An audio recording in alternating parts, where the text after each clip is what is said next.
Okay, everybody, hello and welcome. My name is Catherine. I think I know most of you who are along today, but just in case there's some that aren't, that don't know me, I'm the CEO of the Baird Institute.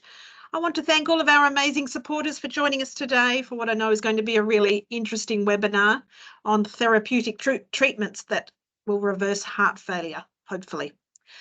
The generous gifts of the donors at our recent Christmas appeal, well, it wasn't so recent now, we're in March, but from December, in addition to the gifts from our partners in research or our regular donors, means we've been able to set up our world first clinical trial called CardioNAD, and excitingly, we've recruited our first patients to this trial.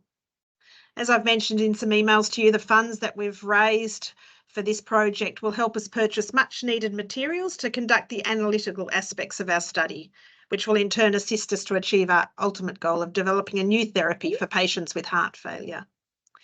I'd like to welcome our presenters today, Professor John O'Sullivan and Associate Professor Sean Lowell. Professor Bannon was going to be joining us today, but he's been stuck in surgery, a bit of a complex one, and it's gone on much longer than he expected, so he sends his apologies. To introduce our two presenters today, Sean Lowell is an academic in the Faculty of Medicine and Health at the University of Sydney and a consultant cardiologist at Royal Prince Alfred Hospital, where he's the Director of Acute Heart Failure Services.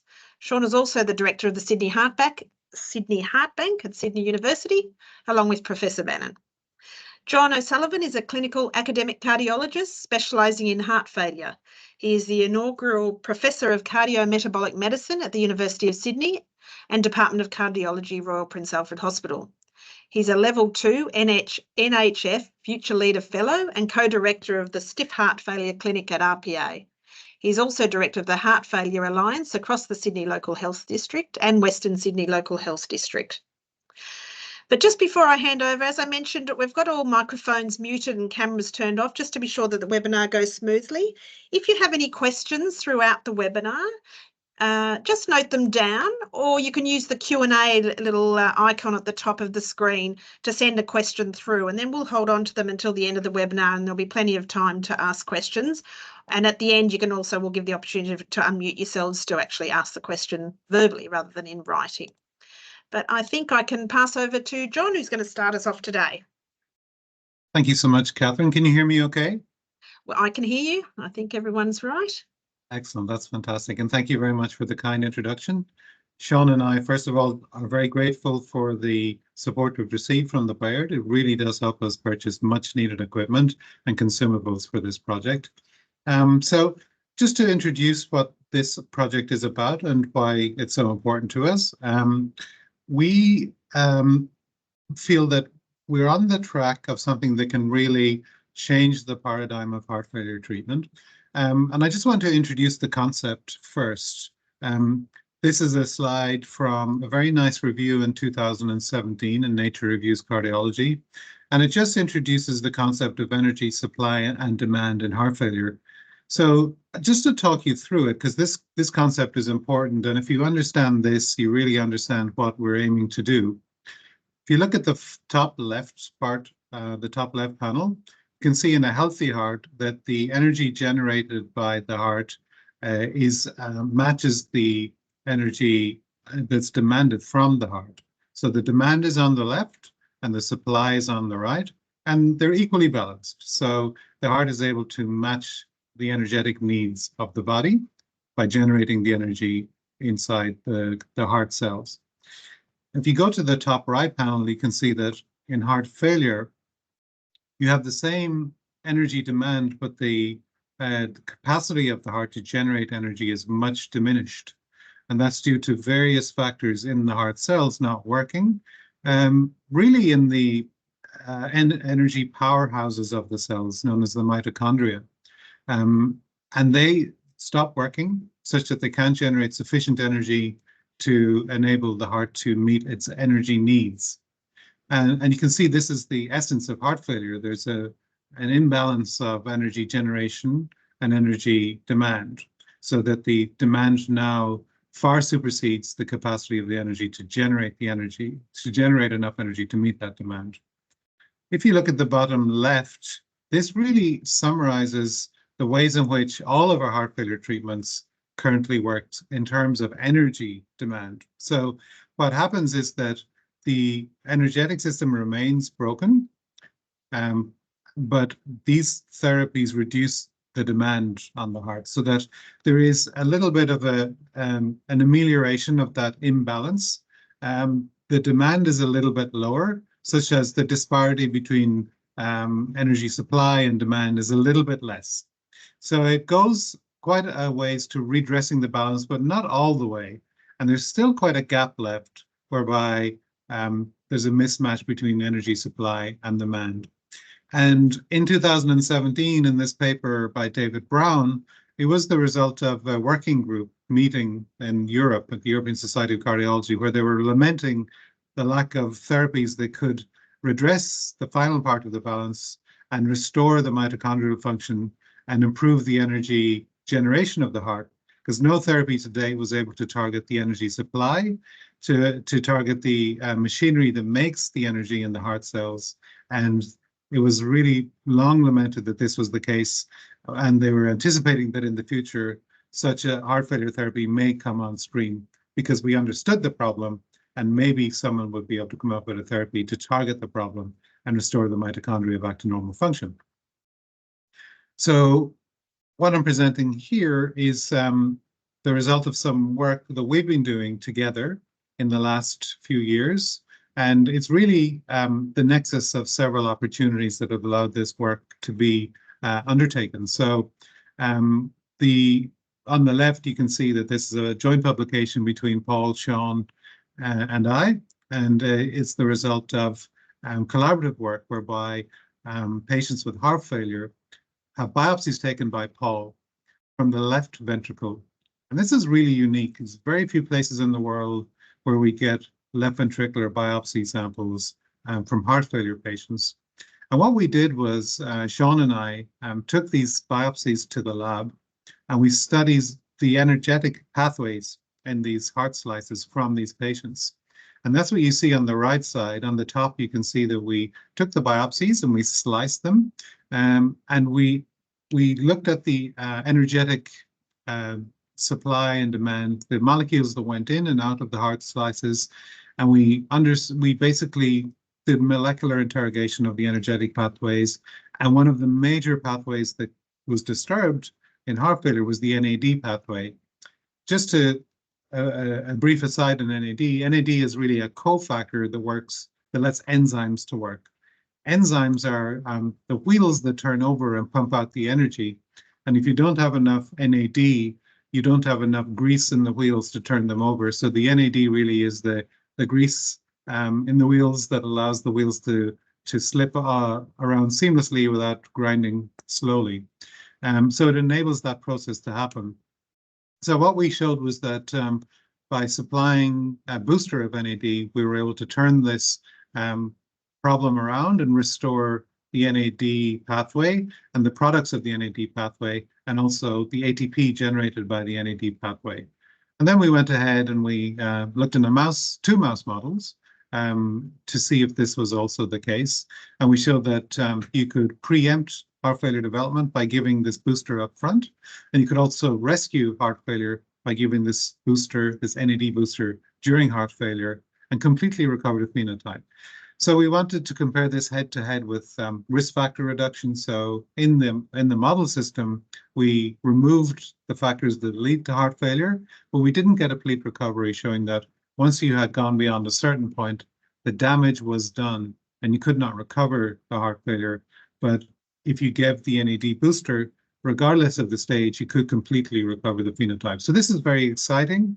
This is a direct address of the first slide where the mitochondria were damaged and there was a lack of therapies to target the mitochondria and recover the mitochondrial function and improve energy generation. So finally, we're making progress in this regard, and we're very excited to be able to do it here in Sydney and to have this wonderful opportunity to work with the Baird Institute, who are supporting us very generously to get the resources and equipment and consumables that we need to continue undertaking this work, but also to ramp it up to a higher level. And with these resources, we can not only now study the tissue slices, we can functionalize those tissue slices, because it allows us to get a piece of equipment that can actually study the contraction and relaxation of these tissue slices live, and then we can test whether or not we functionally improve the heart tissue, the human heart tissue, not just the molecules and the energy generation. So a very important next step. It may not seem like much, but it's a critical next step. And this gift is very, very generous and really transforms our ability to study this type of heart failure and its functional consequences. So before I hand over to Sean, I do just want to mention, and Catherine mentioned this at the start, that we are doing first-in-man clinical trials of this type of therapy. And we're doing two, one of which is based only at the RPA, called CardioNAD, which we have recruited our first patients to, whereby we're actually going to give the booster molecule to patients ahead of surgery. And Professor Paul Bannon will remove some tissue, and we'll be able to see directly then if our booster therapy has restored the NAD levels in the heart after taking the oral precursor for a month. So this is a really unique opportunity. As I said, there's maybe only 2 places in the world where we can do this, and this is one of them. And we're very, very grateful for the opportunity, and we're very excited to be recruiting our first patients to demonstrate for the first time ever that this is a new potential therapy for this type of heart failure, and to have real human tissue in patients to validate this therapy in. The other trial is PEFNAD, and that's more of a functional trial where we have many sites, including the Alfred Hospital in Melbourne with David Kay, where we're going to look at the functional outcomes of replenishing this molecule in heart failure. So before I hand over to Sean, again, I just want to say thank you very, very much for your support. We're extremely grateful. It is very enabling, and it really pushes us forward in leaps and bounds and addresses some critical gaps in our capacity that will enable us to go forward with this type of research. So thank you once again, and I'll hand over to Sean now. I'll stop sharing my screen and let Sean start sharing his. Thanks so much, John, and I'll pass over to Sean when he's got his screen up. Let's put up the... Perfect. Okay. So can you see that? Yeah, can you make it full screen by any chance? It is. That's okay. It's just showing your surround, but it's fine. It's big enough. Oh, that's it. That's it. Yeah, that's it's full screen.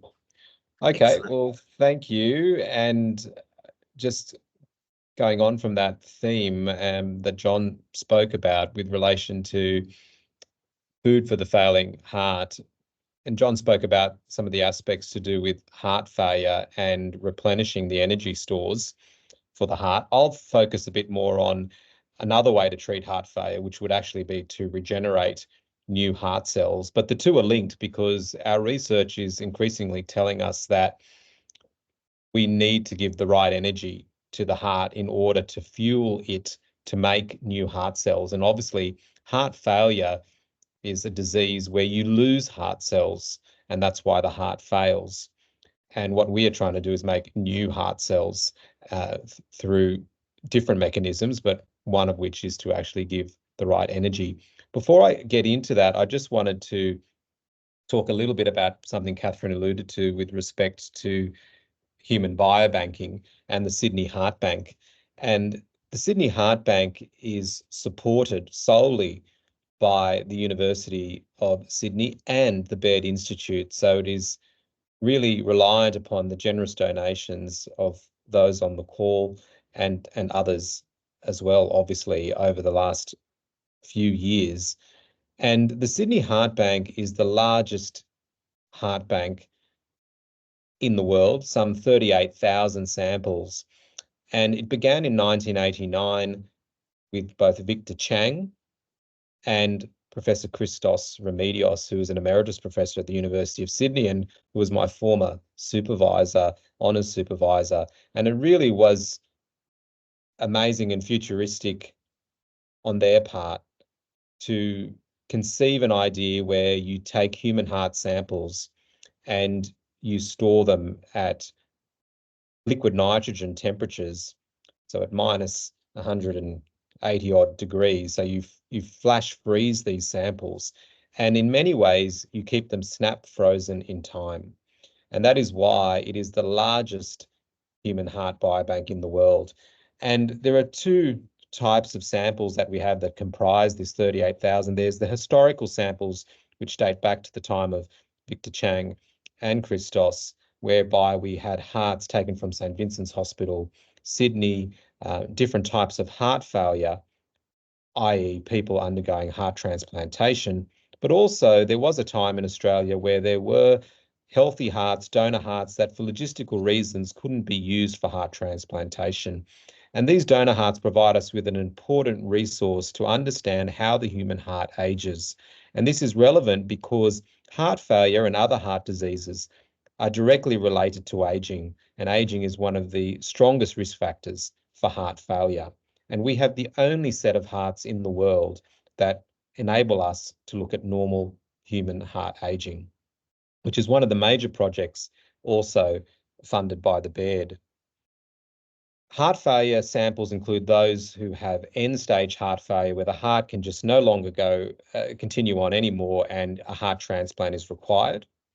But more recently, and this is through the collaboration then with Professor Paul Bannon, and hence also now the support of Royal Prince Alfred Hospital, where we have unique biobanking programs where we are actively collecting tissue from aortic diseases. So this is to do with the aorta, the big pipe that comes out of the heart, which can rupture and obviously be devastating. Myomectomy tissue, this is a particular type of heart failure where the heart muscle thickens, and it's often genetic and it can affect younger people. This is the only program in Australia and one of the only programs in the world where we collect this tissue. And then what is unique and only found here in Australia is our program of collecting biopsy samples from patients undergoing valve surgery who also have different forms of heart failure. And this relates to the stiff heart failure. This is where the heart, much like a balloon that's hard to blow up, is stiffened and can't fill and it can't relax. And that's what John was talking about in relation to stiff heart failure. And it's one of our main causes of heart failure today. And we have the only biobanking program in the world that looks at this. We also have vascular samples taken from other arteries in the body, like the carotid artery and the femoral artery. So there's also a vascular bank. So you can see this is a tremendous resource of some 38,000 cryopreserved heart samples and arterial samples generously donated by patients and or their next of kin to be a major resource. And it is completely not for profit. It is all about advancing heart failure. And we are very grateful for the support of the Baird and to you. So in relation then directly to the aspects of cardiac regeneration, which relates more to the Christmas Fund appeal. As I mentioned, when the heart fails, it largely fails because you've lost cardiomyocytes, and cardiomyocytes are simply the name we give to heart cells. And what the textbooks will tell you, when Professor Bannon went to medical school, when John and I went to medical school, and even today, the medical students, the textbooks will tell you that the human heart can't regenerate, meaning the number of heart cells that you are born with are the number of cells you will die with, or perhaps you may die with far few heart cells if you have, for instance, a heart attack. But what challenged that notion probably 10 to 15 years ago or more was that they realized in non-mammalian species, so when you had something like the zebrafish, that if you cut off part of their heart and completely cut the apex of the heart off, amazingly, it would just regenerate. It would regrow. So clearly it was able to regenerate heart cells. Fast forward a while and people said, well, they're non-mammalian species. We are obviously mammals. What happens if we look at non-human mammals? So what happens when you look at the mouse? And interestingly, up to a period of time, literally it's in the period before birth and immediately after birth, there is this very small window where if you cut off the apex of the heart, it could actually regenerate. And this was a major finding because for the first time we had mammals that were able to regenerate their heart, albeit in a very small window. So certainly not in adulthood. no one has been able to show that if you take humans and after a heart attack, so this is analogous to what they're trying to show here, when they're cutting off the tip of the heart, they're basically saying it's the equivalent of having a heart attack and you've killed off some of your heart.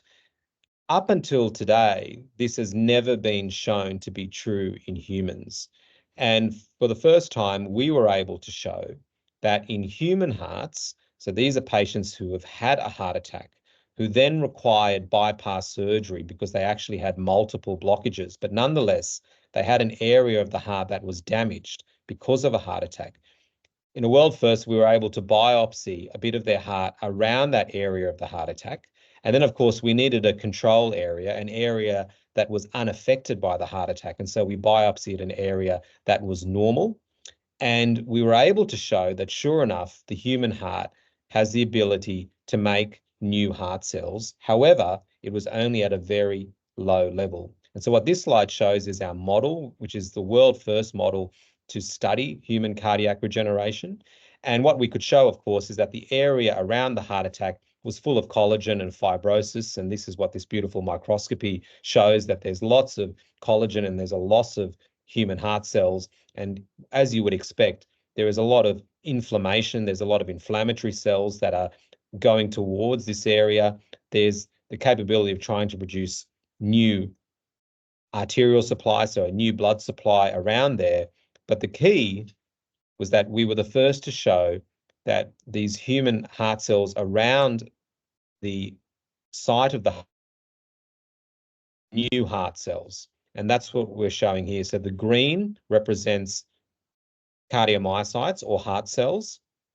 The blue represents the nuclei of these cardiomyocytes, so where all the genetic material is housed. And what the red is staining for is actually markers that show that these heart cells are making new heart cells, that they're trying to regenerate. And this was the first evidence of this. And even more so, we were able to show that, you had heart cells, these nuclei that were, you can see how they're dividing into two. So they were trying to form two new cells, and this was the first time this was shown. So now the next steps, and this is where the funding related directly to the Christmas appeal will go to, we're going to explore the way that we can increase this level of cardiac regeneration. As I mentioned, it's only small levels, about 11% of the heart cells around the heart attack area are trying to make new heart cells. We obviously want to increase that to 20 or 25%. That would make a huge difference to someone. That could mean the difference between having heart failure for the rest of your life and not having heart failure and living a normal life. And we're exploring ways to try and increase that level of regeneration using our unique model in order to study that. So we will continue to collect these samples from Royal Prince Alfred Hospital, from patients undergoing this type of surgery with Professor Bannon. And we will utilize different fuels and other growth factors to try and increase the number of heart cells. And what's unique about this is we're doing this all in humans. So it has direct translatability because we're looking at human hearts. And so when we're able to show a further increase, we can apply that directly to patients. So I'll leave that there. It's all very exciting, and I want to reiterate what John said, and that we're very grateful to the donors who are helping to fund this first in the world and also very exciting research. Excellent. Thanks, Sean, and thanks, John. All very fascinating information, sometimes a bit over my head and maybe over others as well. But yes, I'm sure that everyone's really been very interested in what's been presented today and to see where their money is being spent. Now, I just wondering, no questions have actually come through on the Q&A, but if anyone wants to ask a question of either John or Sean, you could just unmute yourself with the microphone, click on the little microphone and unmute yourself and feel free to ask a question. Or if you prefer just to raise your hand, there's a little icon at the top saying raise with a little hand. You could do that and I could just come ask you to and unmute you if you can't see how to do it. Have we got any questions there? Here's Louise Baird. Louise, can you unmute yourself or would you like me to? Hold on a minute. Louise, wait, there you are. I'll unmute you, Louise. Allow mic. Can you hear Louise? No, wait a minute. There we go. Now I can. Can you hear me? Yes. Hi, Louise. Louise is actually the namesake of our institute's daughter. Doug Baird's daughter. So Louise is a doctor herself and is a very big supporter of ours. So Louise, over to you. Thanks, John. Thanks, Sean. And thanks, Catherine, for putting this together. I'm fascinated by all of this because obviously I have some medical knowledge. I'm not sure if everyone else in the audience knows I'm a geriatrician. So I look after quite often very frail older patients, many of whom have heart failure. And I'm interested in this research. Do you think this will are you researching patients exclusively with cardiac issues, or are you broadening it to patients who have cardiac issues and other comorbidities? I'll maybe give that a response, Louise, and let Sean respond then. We do have some research in our HFpEF subtype of heart failure, which speaks to your question, I think. They're really enriched for patients with frailty. They tend to be older, and they have many comorbidities that would respond, I think, to lifestyle intervention and the NAD therapy we're thinking of. One other thing we're doing in parallel is an exercise intervention for HFpEF. So just to reiterate, there are two major classes of heart failure. You can classify them a few different ways, but if you classify them based on the ejection fraction or the pumping function of the heart, it's often most useful because that separates them functionally quite well. So if you think about reduced ejection fraction, it's a slightly younger patient group, patients who have had a heart attack, for example, middle-aged males come to mind, and they tend to be patients with a certain set of risk factors, and there are several lines of therapy, all of which target the, as I mentioned before, reduce the energy demand on the heart. The other type, main class that Sean mentioned, is HFpEF, or preserved ejection fraction. You've probably heard that term HFpEF a lot these days and wondered what the hell does it mean. Basically, it's the heart is failing where the contraction is fine, but the heart is really stiff. That type of heart failure presents, as you know, Louise, in older patients who have high blood pressure and often are overweight and more likely to be female than male. And there's a large subtype within the HFpEF group who are elderly females who have a history of hypertension and are quite elderly and frail. So for HFpEF, we have only one approved pharmacotherapy, so we're really, really hamstrung at the moment, and it's very hard to know what to do with them. We run, Sean and I, the only HFpEF clinic in the state that's dedicated to HFpEF, and it's very hard in many cases to, offer them treatments that we know will improve their outcomes. They just don't exist yet. So that's why we mentioned two projects that we think have promise. We're also thinking about exercise intervention because that can ameliorate some of the risk factors. And we know that improving the skeletal muscle with exercise can take some of the burden off the heart. It can improve blood pressure. It can help lose some of the weight. It can reduce their symptoms, their shortness of breath, by improving their fitness somewhat. So we're going to do a very targeted study of exercise intervention, both aerobic and strength training, in this type of heart failure, and we're really excited to see what the outcomes will be. We're working with some geriatricians already. We're also working with exercise physiologists, and I think there's also you may have heard of the STRONG program. Maria Singh has set it up in Balmain, and she's working with us as well. It's a way of rehabilitating patients with this type of heart failure. So we're just treating it as a holistic, using a holistic approach to not only target the heart, but target all the other comorbidities that come with this type of heart failure. And exercise treats many things simultaneously, and we're very hopeful that we'll have a big effect. I'll hand over to Sean. He might have some thoughts about this as well. Yeah, thanks. Thanks, John. Louise, no, I know firsthand the importance of aged care. I'm married to a geriatrician, so I know very much so. I mean, I guess one of the aspects, I'll just speak a little bit about the cardiac regeneration, because I think traditionally we've learnt that cardiac regeneration is strongest the younger you are, which is, you can see that even in the animal studies that I showed. But interestingly, our model to look at cardiac regeneration is real world, and real world is most people having heart attacks, will be between 50 to 75, and the patients we are studying will reflect that. So we're not exclusively looking, or in fact, we are not looking at the younger population. So we want to make it as real world as possible.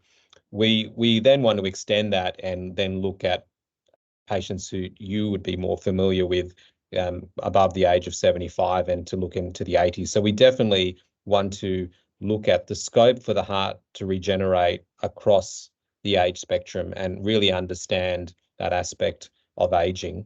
And we could extend that to look at other organs such as the lungs and skeletal muscle, because we would also be able to sample those types of tissue during the types of surgery. So we would have a natural idea to try and extend this to look at other organs beyond the cardiovascular system to see what regenerative capacity there is, because that's obviously a very important part about longevity, as you know. So hopefully that helped answer your question, Louise. Fantastic. I mean, older people who suffer from things like heart failure, they often tell me they're so lethargic. And I think anything that will improve their cardiac function surely has to improve their symptoms of lethargy, not just breathlessness. Yeah. So I look forward to you putting me out of business.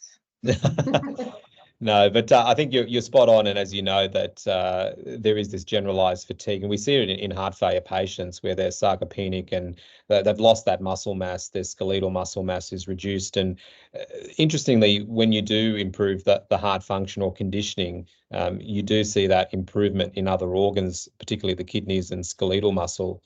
And I'm sure probably, and you could speak more to this, would have benefits with cognition and depression, and depression as well. Yeah, absolutely. Yeah. Fantastic. Thank you. Thanks, Louise. Now, anybody else would like to ask a question? You could raise your hand and then I'll unmute you, because I think maybe you're not able to unmute yourselves. Anyone else? No, I think everyone's quiet on the question front today, but that's okay. Okay, well, I think we might wrap it up. It's been fascinating, and I'm sure that everyone here has learned a lot. I wanted to thank you both for your time and also for the amazing research you're doing, and we're really enjoying supporting your work, as I'm sure everyone here today is.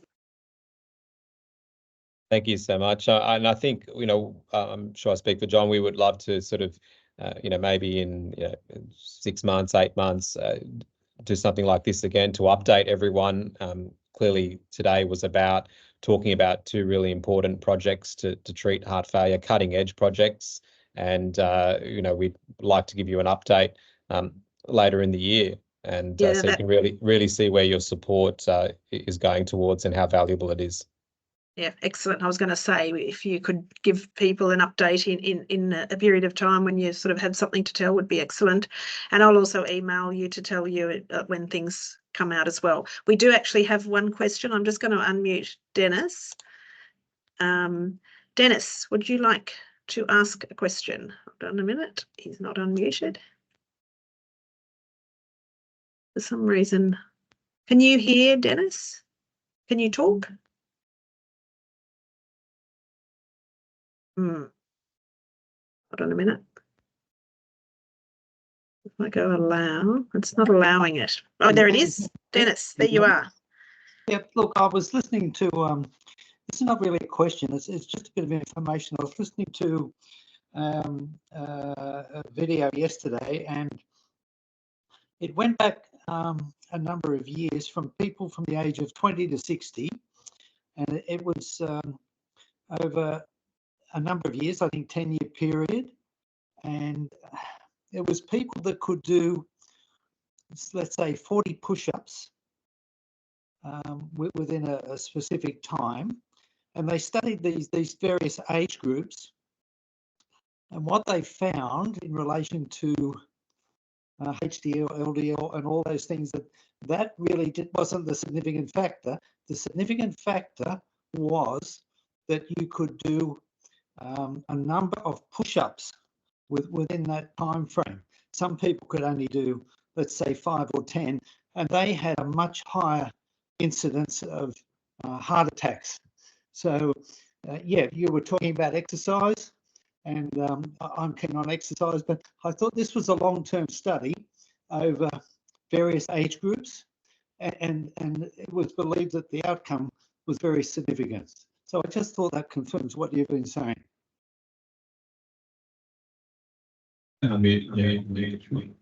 Excellent question, Dennis. And if you look at the factors that predict longevity, all-cause mortality and cardiovascular, VO2 max is the best predictor far and away. And the best evidence comes from a really large study published in the Veterans Association in America, which is a huge group of hospitals across the USA over many decades. And they studied literally hundreds of thousands of patients attending for stress tests. And then they stratified them according to the METs achieved into 5 groups, you know, and the basically in descending order, and people who had the upper quintile basically had a 5-fold reduced risk of mortality over, I think it was over 3 decades or so. There's no other single factor that we know of that we can measure that can predict your mortality as best as VO2 max. So VO2 max is your cardiorespiratory fitness. The higher it is, the better the predictor of how long you're going to live. And you know, you can tease that apart in many different ways, but the fact remains that those who have higher cardiorespiratory fitness have far better longevity and lower risk for mortality. The second most strongest predictor is your strength, your muscle strength, and I think that speaks to the press-ups, your push-ups you're talking about. Actually, that speaks to both, probably a little, mostly strength, but also aerobic capacity. And that is also an extremely strong predictor of mortality. And the usual metric that's used is grip strength, just because it's the easiest one to measure and it's the safest one to measure in older people. You know, you can imagine that asking them to lift a weight or to do squats in people who are frail is not a good idea. Grip strength is also a really, really strong predictor of mortality. And then when we go to the cardiovascular risk factors, of course, when you bundle them all together, they are very, very strong predictors of mortality. But each one, you mentioned the LDL levels, you can imagine HDL triglyceride ratio, things like that. On their own, they're good predictors. Maybe you get a 30% increased risk, which is, you know, 1.3 hazard ratio. But as I say, nothing comes close to the VO2 max cardiorespiratory fitness, which is far and above the strongest predictor we have. And that's 5-fold. That's 500% increased mortality for a low fitness level versus high. So we have to remember these things, keep everything in context, and that's why exercise intervention is important for everyone, but we think it's got a particular role to play in heart failure, where your capacity to generate energy and improve stability, improve muscle strength, improve aerobic capacity is all compromised, and we're excited to see the effects that it'll have. Thank you, John. So I'll give one last chance for someone to raise their hand up there, the little hand icon at the top of the page. Otherwise, I think we'll close it up. thank you once again, and thanks to everybody for joining today. I'll let you, Sean and John, go back to work, doing the stuff Absolutely. you're good at doing.